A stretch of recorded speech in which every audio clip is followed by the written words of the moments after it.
We've been talking about for the past few weeks. We've been talking about, school starting, new beginnings, and so we've been talking about how to have the best year ever.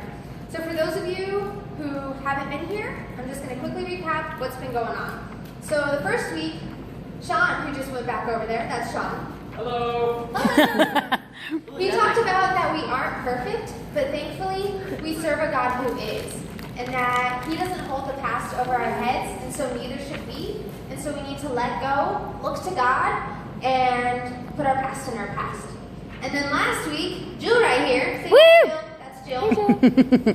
Last week, she talked about though we may be struggling with stuff in the past, or maybe things coming up into the future, that we need to focus on what is going on right now in the present, because God might be doing something in you and through you. And then she asked us the important question, what's in your moment? So today, like I said, we'll be wrapping up the series on how to have the best year ever. And tonight, we're going to learn how to run like a rhino. But first, before we get started, let's quickly pray. Daddy, I just thank you for this time and this opportunity that I get to come and just pour into these students. I thank you for each youth here. And God, I just pray you open their hearts, eyes, and minds to what you have for them. Speak to them tonight, God, and just speak through me and help us just have a great, amazing fellowship time in your amazing name. Amen. Amen. Okay, so have you guys ever felt stuck? Like you're not able to move forward in life? Maybe you got stuck. Maybe you got mixed in with the wrong group of kids and now you don't know how to get out. Maybe you were or still addicted to something and now you don't know how to turn away from it. Or maybe you're just in a situation right now in life and you feel like there's no way around it. I know I've been in those moments. One of my biggest obstacles was in high school. I was a junior and I got mixed in with the wrong group of kids. And I started making a lot of wrong decisions. And one of those decisions was I started smoking cigarettes. It started out as I'll have once in a while, and then it was a couple a week, and then it was a few a day, and I just kept increasing my smoking until I was smoking about a half a pack to a pack a day, which is about 10 to 20 cigarettes I was smoking. And I smoked for about 4 years, and part of that time I was a worship leader at a church in Colorado. And I started realizing that the smoking was ruining my voice.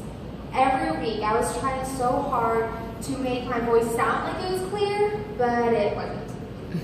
And I tried several times to quit on my own, but nothing helped me quit. That is what I just hold on to. I knew my voice was getting ruined, but I didn't want to let go of my only stress reliever. Even my brother sat me down one time trying to convince me and tell me why I needed to quit. He sat me down and he was like, listen, Kimber, what you're doing, it's not good. And I was like, yeah, I know, brother. And my brother's very blunt. And so he was like, yeah, but it is ruining you. You are going to grow up and you're going to have lung cancer. And that's not a pretty thing. You are going to die a slow, painful death. And on top of that, when you grow up, you're going to be ugly. No joking. And he's like, so, because of you smoking, you're going to die a slow and painful death, alone and ugly. Think about it. And he walks away. That was a conversation with my brother. But even that didn't really oh yeah, you're right, I need to quit. Yeah, that didn't help. Have you guys ever maybe had a stress reliever that you held on to maybe a little bit too much? That you were looking to that for relief instead of God? That's what I was doing with smoking. My mom wanted me to go on Chantix. It's a little pill that helps you quit. My brother used it and it helped him, so she thought maybe it would help me. Well, I had to really pray and make a careful decision because one box of Chantix is $200. For the entire set to help you quit is 4 boxes, so that's $800 for this stuff.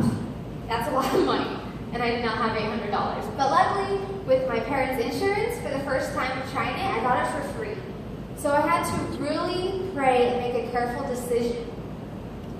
Because if I was going to go on Chantix, I had to be serious about it. So I started praying, and my prayers were kind of like this. It was like, okay, God, can I do this?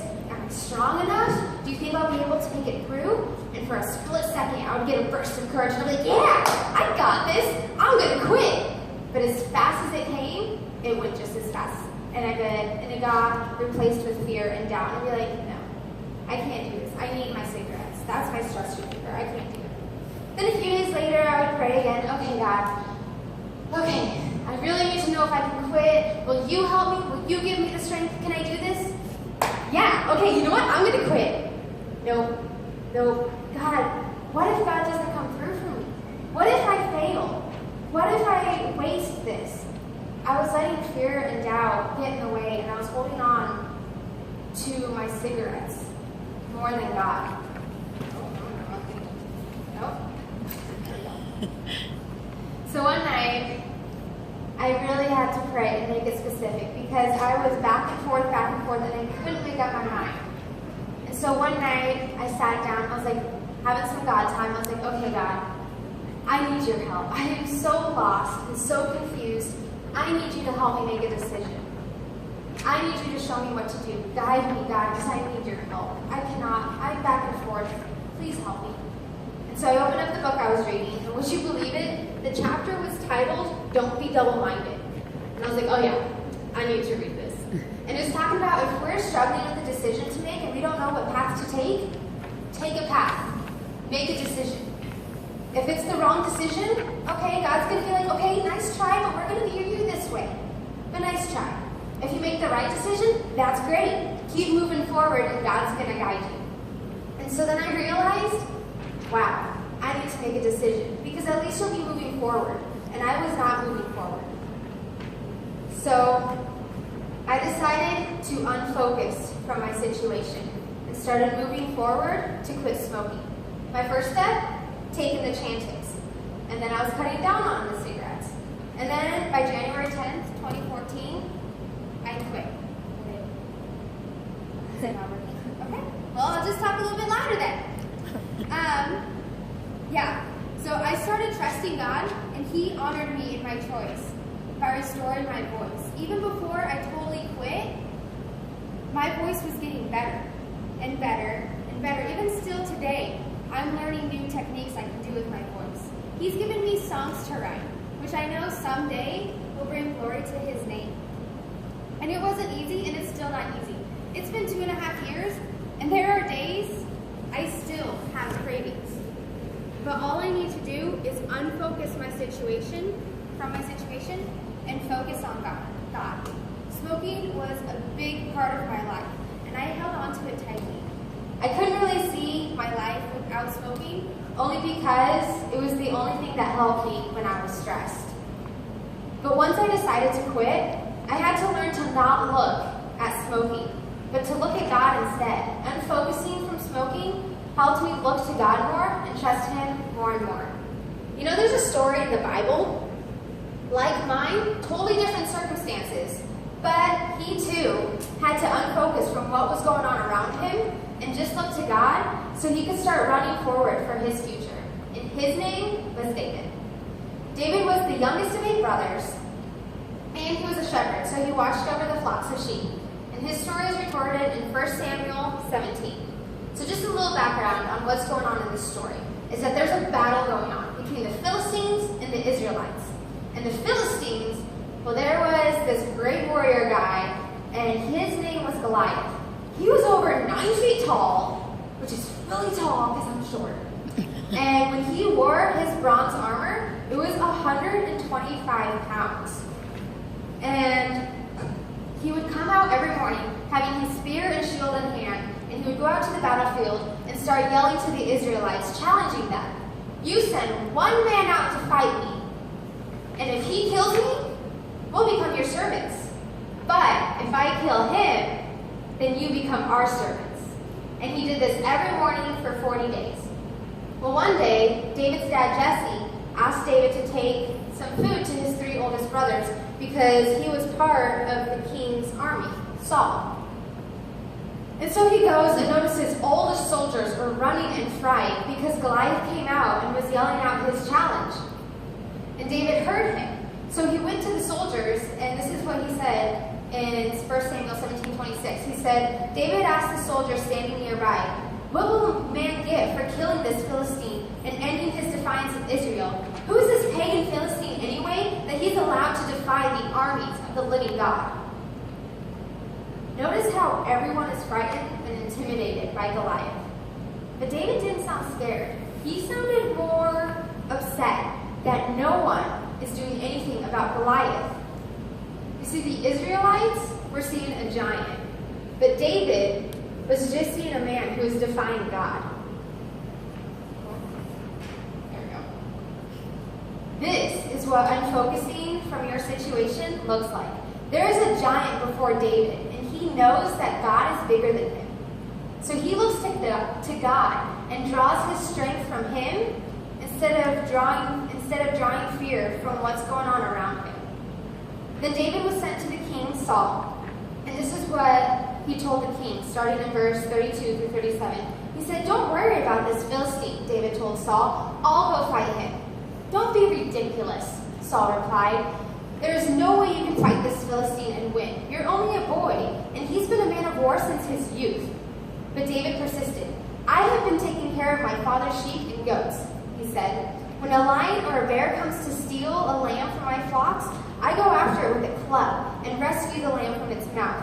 If the animal turns on me, I catch it by the jaw. I can't see. Sorry, you guys. I catch it by the jaw and club it to death. I have done this to both lions and bears, and I'll do it to this pagan Philistine too, for he has defied the armies of the living God, the Lord who rescued me from the claws of the heaven, claws from the lion and the bear, and he'll rescue me from this Philistine." Do you hear that? Yeah, he seriously killed a lion and a bear. Hardcore. Right. I couldn't do that. Beast mode. But he knew God brought him through that, and God could bring him through this as well. He already faced giants in his life and came out at the end just fine. So he was trusting God with this giant. Who or what are some of the giants in your life? We all have them. My giant was smoking, whether it be an addiction, or maybe something going on with your family, or maybe a fear you have. Even King Saul had giants. He was scared. He didn't want to face Goliath and fail. Him and God were not on good terms at this time, and so he really didn't want to make things worse by messing up. The whole Israelite army was terrified. But here's David, the youngest of 8 brothers. Here he is, ready to fight. See, he was looking at it from God's point of view. And that is something we all can do too. If we look from God's point of view, it can help put our giants into a different perspective. So Saul finally agreed to let David fight. And he tried giving him some of his armor, and this is how he responded in the end of verse 39 through 49. He says, "I can't go in these," he protested to Saul. "I'm not used to them." So David took them off again. He picked up 5 smooth stones from a stream and put them into a shepherd's bag. Then, armed with only his shepherd's staff and a sling, he started across the valley to fight the Philistine. Goliath walked out toward David with his shield bearer ahead of him, sneering in contempt at this ruddy-faced boy. "Am I a dog," he roared at David, "that you come to me with a stick?" And he cursed David by the names of his gods. "Come over here, and I'll give you your flesh to the birds and wild animals," Goliath yelled.